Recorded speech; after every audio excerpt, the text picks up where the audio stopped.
तो तब वशिष्ठ जी के पास ले गए और वशिष्ठ जी भगवान राम को लेकर के कहते हैं कि हे दशरथ जी, इनका नाम मैं क्या रखूं?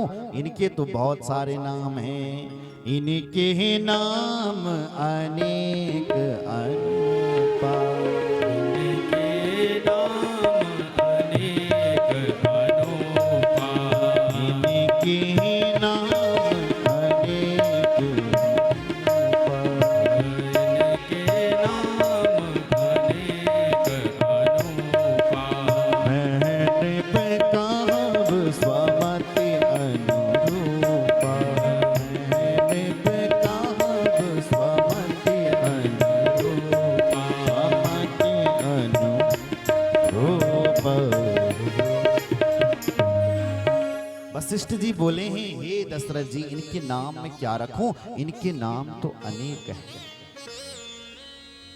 सारा जुबल धर्म शास्त्र हैं, सब इन्हीं के नाम से भरे हैं, नहीं भर रखे। विष्णु सहस्त्र नाम, सब इन्हीं के तो नाम है। गोपाल सहस्त्र नाम, सब इन्हीं के नाम।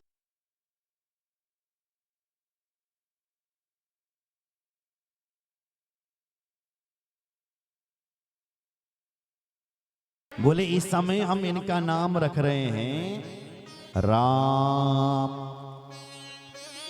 क्या नाम रख रहे हैं? राम। राम कितना प्यारा नाम है ना, राम। कृष्ण नाम टेढ़ा है, बोलो कृष्ण, बोलो कृष्ण। अणंग बोलो, अणंग। यमगणना नाम नासिका च या गण, इनका उच्चारण में नासिका से होना चाहिए, पाणिनि जी कहते हैं या गण। कृष्ण अण कृष्ण, देखो नाम भी टेढ़ा, खड़े भी भगवान कृष्ण टेढ़े। और जो मछली पकड़ने वाला कांटा होता है ना, वो भी टेढ़ा होता है, नहीं होता? मछुआरा जहां उस कांटे को टेढ़ा करता है, नहीं करता, फिर उसमें खाद्य पदार्थ लगा देता है और गंगा जी में फेंक देता है। जहां मछली पकड़ती है बस फंस जाती है उस कांटे पर। मछुआरा देखता है फंस गई मछली, फिर खींच लेता है। तब चाहे मछली कितनी भी छटपटाए, रोए, छोड़ने वाला नहीं है मछुआरा। उसी प्रकार इन भगवान कृष्ण की चाल में जो एक बार फंस जाता है, बस फिर वो हमेशा हमेशा के लिए इनका हो जाता है। औरों पे तो उसका फिर मन ही नहीं लगता। इतने प्यारे हैं कृष्ण। कृष्ण का अर्थ होता है काला, और काला रंग जिस पर चढ़ जाए तय पर है को रंग चढ़ वाल ना, क्यों जी? और जो कलर है ना, कोई उन पर दूसरा रंग चढ़ जाता है, लेकिन काले पे चढ़ता है क्या कोई कलर? एक बार काला धब्बा लग गया, सो लग गया। कृष्ण गृहीतात्मा नवेदा जगदी दृश्यम। ये कृष्ण ग्रह है, और ग्रह तो ऐसे हैं उनकी ग्रह शांति हो जाती, आचार्य जी कर देंगे। लेकिन जो ये कृष्ण ग्रह है, इसकी ग्रह शांति करनी बड़ी असंभव, इसलिए इनका नाम भी टेढ़ा, बड़ा विचित्र। लेकिन भगवान राम का नाम बड़ा सीधा है, राम। क्यों? सब बोल सकते हैं, लेकिन कृष्ण नाम हर कोई नहीं बोल सकता। कृष्ण हर कोई नहीं बोल पाएगा, लेकिन राम जी का नाम सब बोल सकते हैं, राम।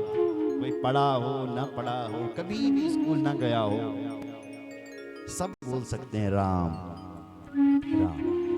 तो क्या अर्थ होता हमारा राम का? बोले रमनते योगी नाम हृदय, जो योगियों के हृदय में रमण करे वो राम है, वो राम। अर्थात जो योगियों के हृदय में रमते रहते हैं वो राम है। योगियों के हृदय में भी, योगी लोग भी तो राम राम जपते हैं ना साहब। तो जो योगियों के हृदय में रहते हैं उसका नाम राम, जो योगियों के हृदय में है वो राम। जो आनंद सिंधु सुख राशि, जो आनंद सिंधु सुख राशि, करती त्रिलोक सुपासी,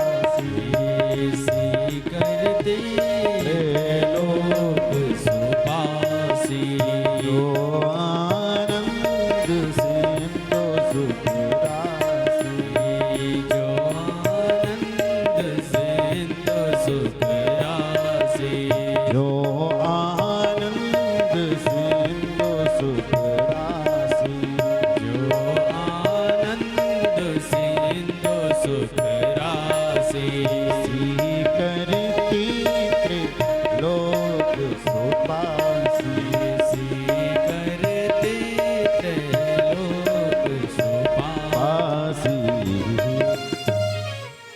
तो राम का अर्थ होता है जो आनंद सिंधु सुख राशि, जो बल आनंद का सिंधु है। सिंधु यानी समुद्र। इतना आनंद है कि आप भर जाओगे, लेकिन आनंद कभी खत्म नहीं होगा। बोलो जय श्री राम। ये जो विषयी आनंद है ना साहब, इनसे तो पेट भर जाता है, लेकिन राम नाम का ऐसा आनंद है, इससे कभी पेट नहीं भरेगा। प्रेम आनंद। देखो रसगुल्ला खा लिया, आहा आनंद होने लगे रसगुल्ला खान में। 4 खाओगे 10 खाओगे, जैसे 11 लोग अरे एक खावा लो खा लो, तो नहीं भी होगी आपकी इच्छा तो भी खा लेंगे, और फिर कहेंगे कि 12वां और खा लो। अरे नहीं साहब अब नहीं चाहिए, ले जाओ। अरे अभी तक तो तुम्हें आनंद आ रहा था रसगुल्ला खा करके, अब कह रहे हो ले जाओ। बोले अब भर गया, मतलब आनंद खत्म हो गया। ये थोड़ी देर का आनंद था, ये विषयी आनंद थोड़ी देर के होते हैं। लेकिन सोचिए अगर किसी से प्रेम हो जाए, शाश्वत वो प्रेम वाला आनंद कभी खत्म होता है क्या? नहीं।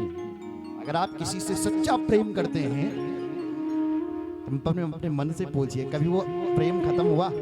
आज तक हुआ? नहीं हुआ। उस प्रेम का नाम ही है राम, उसे कहते हैं आनंद। तो ऐसे प्रेम के आनंद हैं भगवान राम।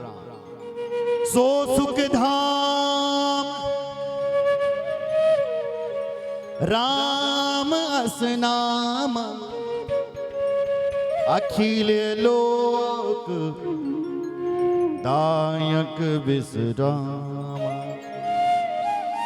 सो सुख धाम, जो सुखों के धाम है, बस जिन जौकबल 9 लेण से हमारा सुखमयी जीवन हो जाता है, आनंदमयी जीवन।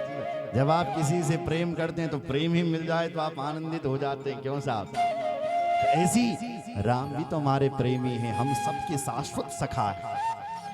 सखा का अर्थ क्या होता है? सखा जो साथ साथ खाए, उसका नाम सखा। साथ खाए साथ खेले, तो साहब सखा।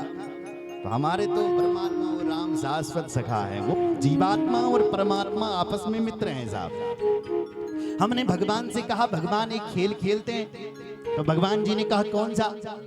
बोले छुपन छुपाई का खेल। तो परमात्मा ने कहा पहले कौन छुपेगा? भगवान ने कहा पहले हम छुपेंगे। तो सुनो, हम भगवान की उदर में छिप गए। हमने भगवान से कहा हमको ढूंढ करके निकालो, तो भगवान ने हमें, ध्यान से सुनो, ढूंढा और संसार में जन्म दे दिया। हमारे कर्म के अनुसार ढूंढ करके हमें जन्म दे दिया। थोड़ा मेरी बातों पर ध्यान देना। आपका जो जन्म हुआ है वो आपके कर्म के अनुसार आपका जन्म हुआ है। अपने कर्म के अनुसार कोई गोरा है, कोई काला है, कोई अच्छा है, कोई बुरा है, कोई उच्च जाति का है, कोई नीच जाति का है, अपने कर्मों के अनुसार है। तो भगवान ने कहा मैंने तो तुमको ढूंढ करके निकाल दिया, अब तुम्हारी बारी है मुझे ढूंढने की। मैं भी यही हूं, इसी जगत के जग में छिपा हुआ हूं, कण कण में हूं। अब तुम्हारी बारी है मुझे ढूंढने की। और जब